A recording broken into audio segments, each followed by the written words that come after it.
Roof Max of Hickory. Affordable roof rejuvenation. Visit MakeMyRoofLast.com. I'm Ralph Mangum for the WHKY News. This is Community Focus. WHKY's Arianna Mack has coverage of a Martin Luther King Day prayer breakfast and unity march this morning in Hickory. Festivities began early on Monday, January 20th, here on Lenoir-Rhyne University's campus. The Lenoir-Rhyne University Office of Multicultural Affairs sponsored and hosted the university's third annual Martin Luther King Jr. Day prayer breakfast and celebration in the Cromer Center on the Hickory campus. Terry Phillips, Director of Multicultural Affairs, brought us up on what to expect throughout the day. We're celebrating the legacy of Dr. Martin Luther King. Our theme today's program is This Is Us, We Are You. We are trying to encapsulate a collection of our LRU community, our LTSS, which is our Lutheran Theological Southern Seminary, as well as our community. Our commitment is threefold. How can we make everyone in each of these communities a part of not only the legacy that we celebrate today, but also our ongoing effort to create a place of diversity and inclusion for all people. And third annual M.L.K. Day celebration, and you've been here since the first one. What does that mean to you? Well, it means that we are doing what Dr. King's dream was.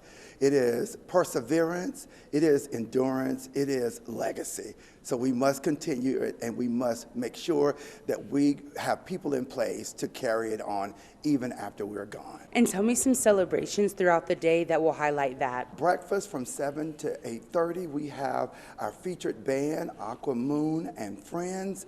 They will be performing until 8:30. We will transition at 8:30 to our P. Monroe Auditorium, where we'll have a series of programs that will include many of our students who will be singing. We will have faculty and staff who will provide jazz performance. We will have an ensemble with a combination of community members. We will have our president on program, as well as our keynote speaker for today, Kermit Moss, who is an instructor and professor for the LTSS faculty member. This is us, we are you. How do we bring LTSS into this LRU community and introduce one another? And so he was the ideal person to bring the theme and the message for honoring the legacy of Dr. King. This collaboration also included, and I cannot forget, NAACP of Hickory,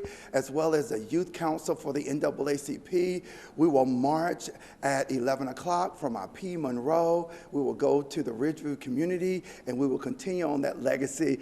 This is a part of the community connected with Lenoir-Rhyne University. All of the M.L.K. Day celebration and prayer breakfast events were free and open to the public. Reporting from Lenoir-Rhyne University's campus, I'm Arianna Mack for WHKY. Thank you, Arianna, and thanks to Terry Phillips for his time today. The Hickory Metro has become a popular destination for those relocating from out of state. Rob Eastwood has the story.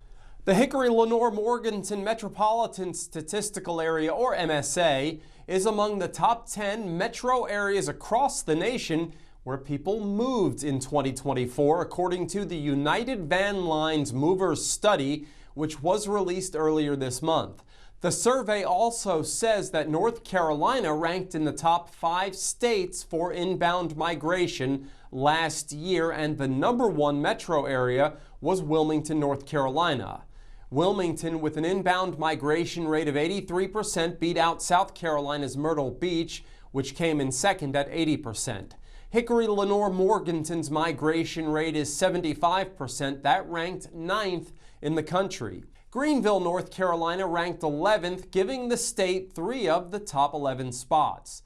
The study ranks North Carolina at number 5 in the nation for inbound migration. It's beaten out by South Carolina at 3. West Virginia took the top spot among states. United Van Lines has been tracking migration patterns on a state-by-state basis since 1977, and this is their 48th annual study. The 3 MSAs with the lowest inbound migration are Nassau, Suffolk, or Long Island, New York at 24%, Bergen, Passaic, New Jersey at 22%, and Pueblo, Colorado at 19%. Reporting for WHKY News, I'm Rob Eastwood. Thank you, Rob, and thank you all for joining us here on Community Focus. On behalf of Arianna, Mack, Rob Eastwood, Jason Savage, and Terry Phillips, I'm Ralph Mangum. This has been the WHKY News.